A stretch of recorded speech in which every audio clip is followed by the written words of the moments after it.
hello, everybody. I'm Geraint, and we're looking at saboteurs, what triggers them, and what to do about them. And this obviously, so it's not just about sales, but it obviously has a huge impact to sales because our saboteurs can throw us. They can get in the way. So you can check out your own saboteurs. So don't do it now, obviously, but after the session. So this is all based on. There's a guy called Geraint. What a fantastic name! And he has come up with a thing called positive intelligence. It's very much like your emotional intelligence, but it's about looking at how positivity can really increase your brain power and also get rid of your saboteurs.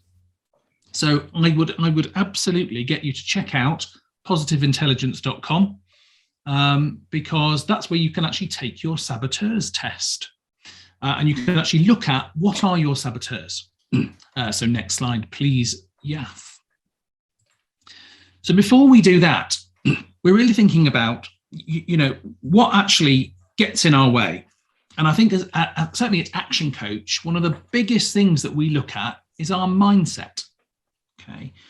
And I think it's, before we get to our own gremlins, we've got to really look at how we can guide ourselves through our mindset.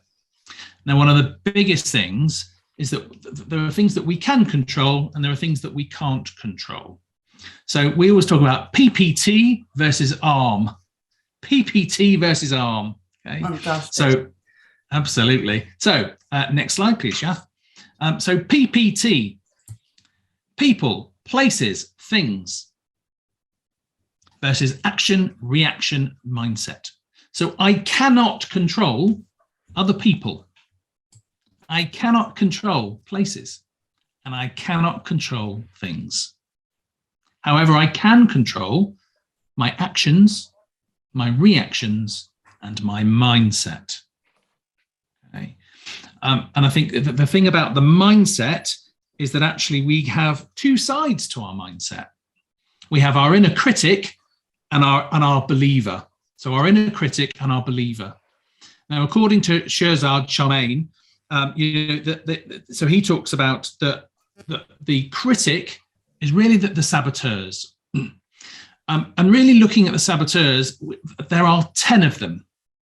And there are 10 of these little lovelies that control our brain when we're not actually in control of ourselves.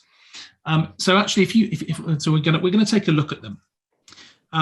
So next slide, please. Yeah. So first, before we do that, what is positive intelligence? So the high PQ, so the high positive intelligence, the more that your mind is your friend. So again, it's your inner believer.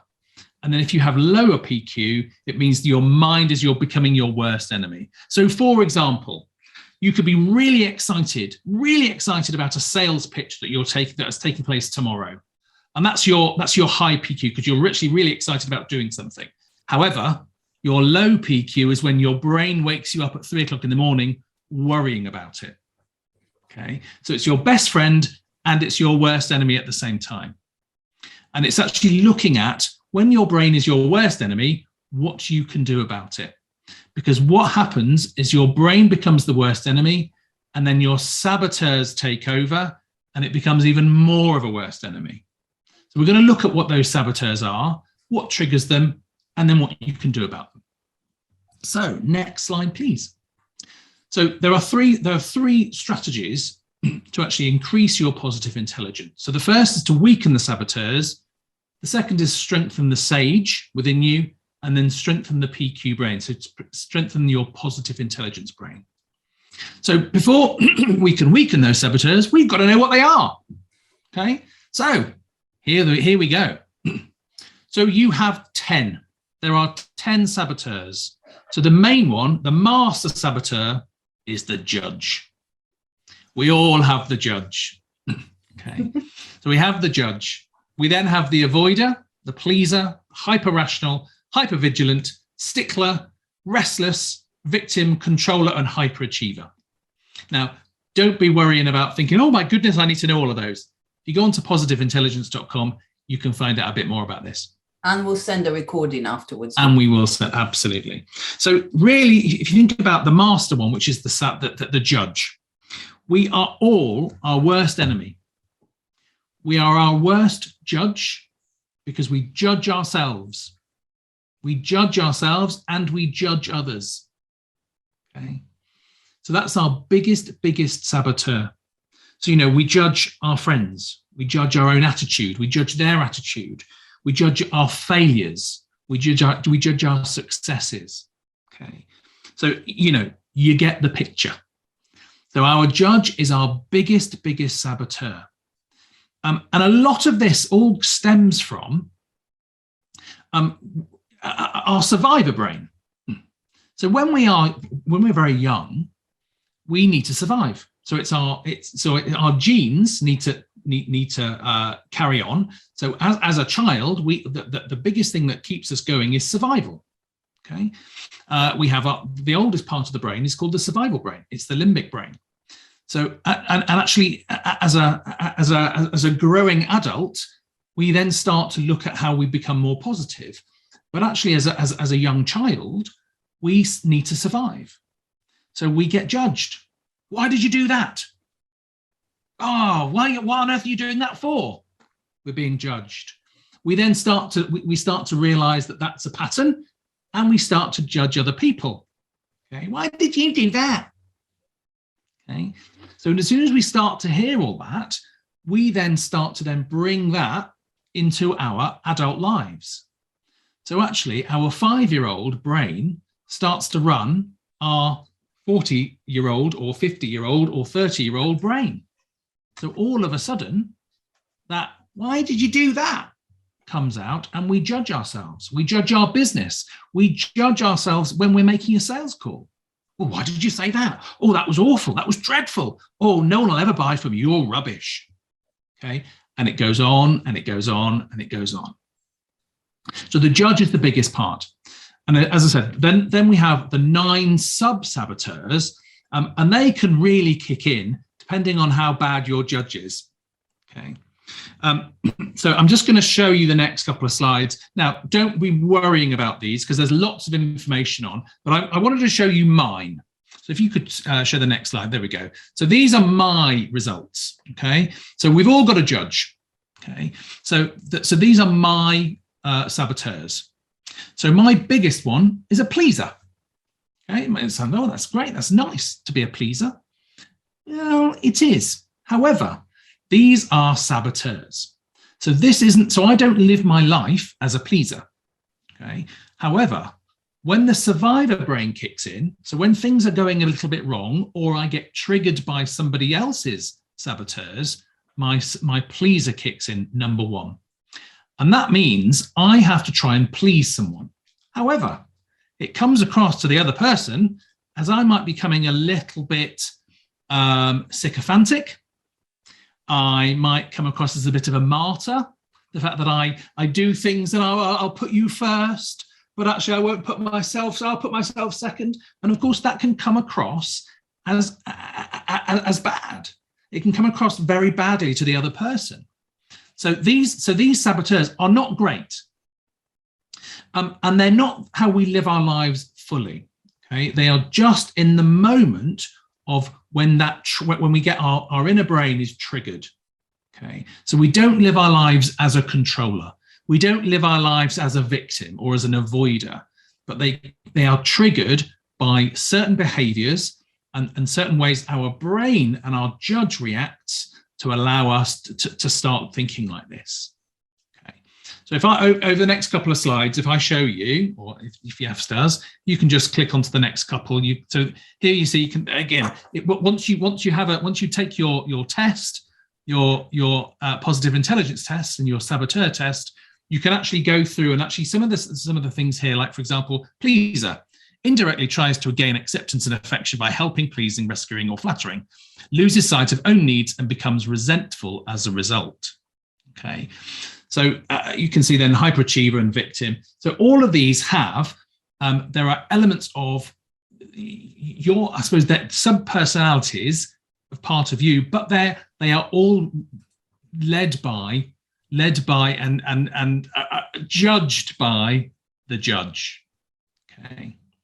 So if you can go to the next one and then the next one, so you can see they're all partly, you can see as mine, I don't have a stickler in mine, so it's about perfectionism. Hey, so thank goodness. Phew. But again, for some people, having that perfectionism is absolutely key to what they need to do.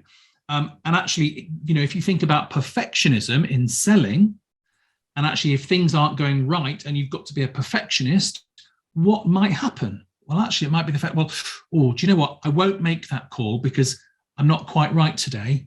I'll wait for tomorrow. I'm feeling better tomorrow. I'll be better. I'll be perfect tomorrow.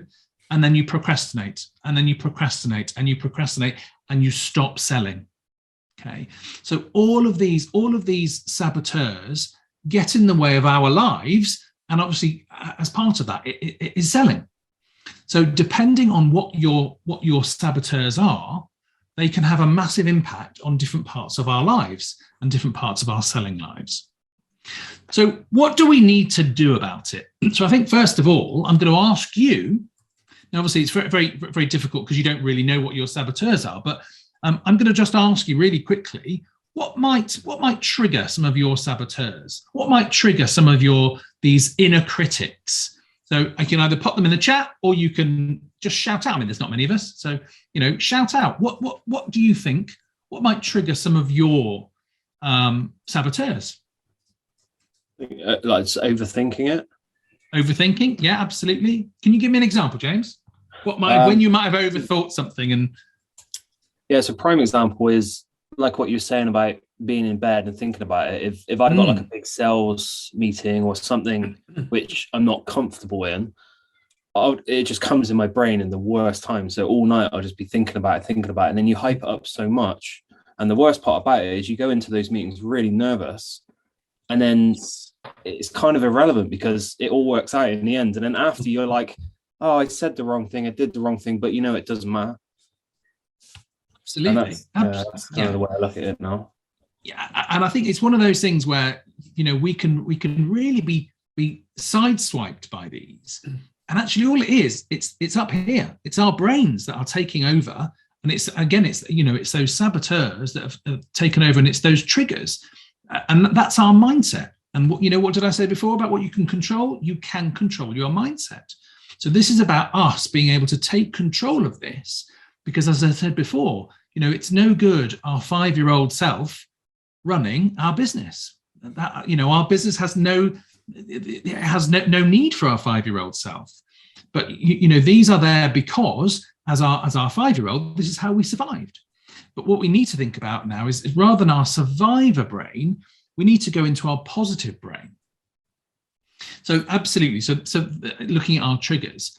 So if we now go on to the next slide for me, please, we can really start looking at the sage powers.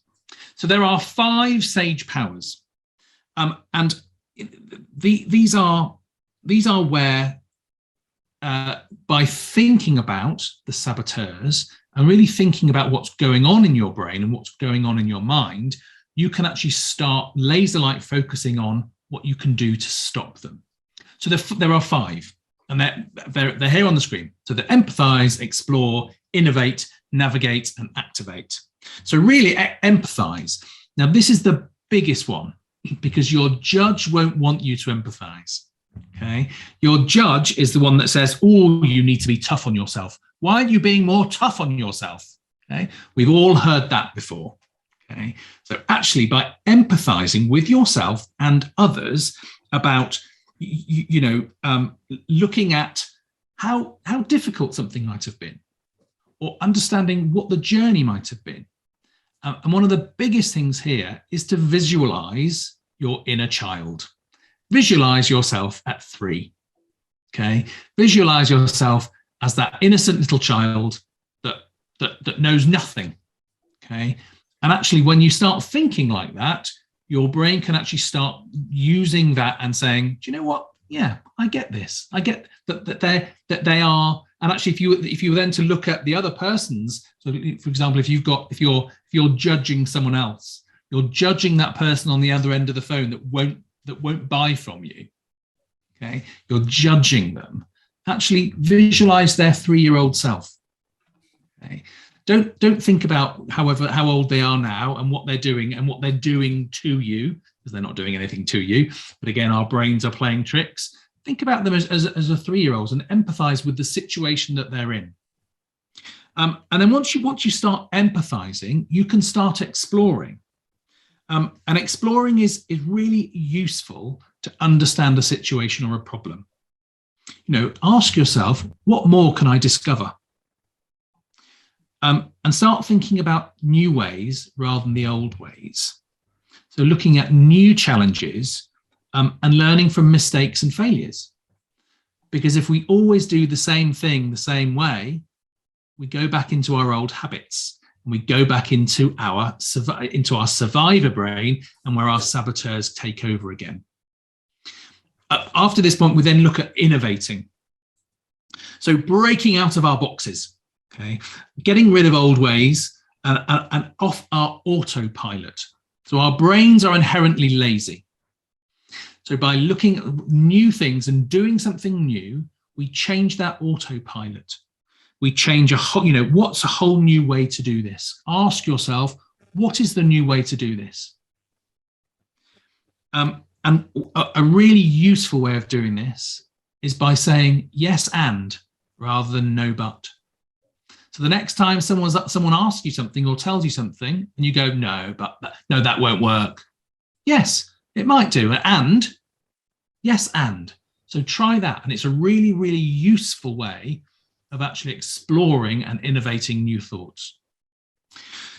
Once you've done that, we're looking at navigating.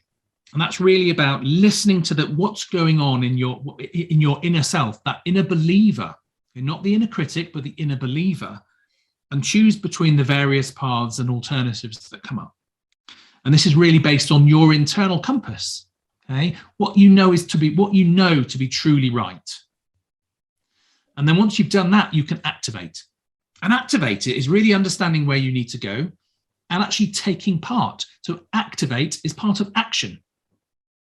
So really have that laser-like focus on what you need to do.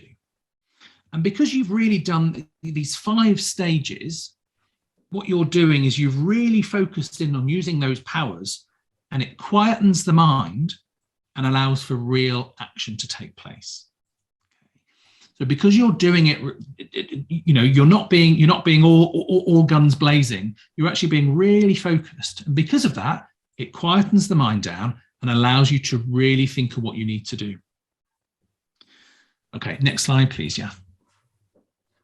So the next part of this is to really, so we've weakened your saboteurs. We've strengthened the sage powers. The last part is to actually strengthen your PQ brain, so that positive intelligence. And the first thing to do is really to understand the difference between your positive brain and your survivor brain. So the survivor brain is really about the fight or flight response. And we all know about the fight or flight response. And the judge rules the survivor brain. Okay. And the survivor brain then fuels your saboteurs. So you can see it's a catch-22, and it goes round and round. And actually, if you think about it from a selling perspective, selling equals a lot of rejection. Okay, can equal a lot of rejection, and rejection sets off the survivor brain. So it's really easy for selling, or for you to be involved in any sort of selling situation, for your survivor brain, i.e. your saboteurs, to be kicked in really, really, really quickly. So it's about knowing that actually it's where the sage and the PQ brain, so that positive intelligence brain, gains a perspective and its powers. So by really thinking about the area of the brain of the positive intelligence and how it can actually be increased. And there are a series of exercises that you can do. And I think that the easiest way is actually to bringing your attention to a part of your body. So for example, your fingers, or your breathing, or the way your shirt feels against your cuff or your arm. And stay in that thought for about 10 seconds and repeat throughout the day.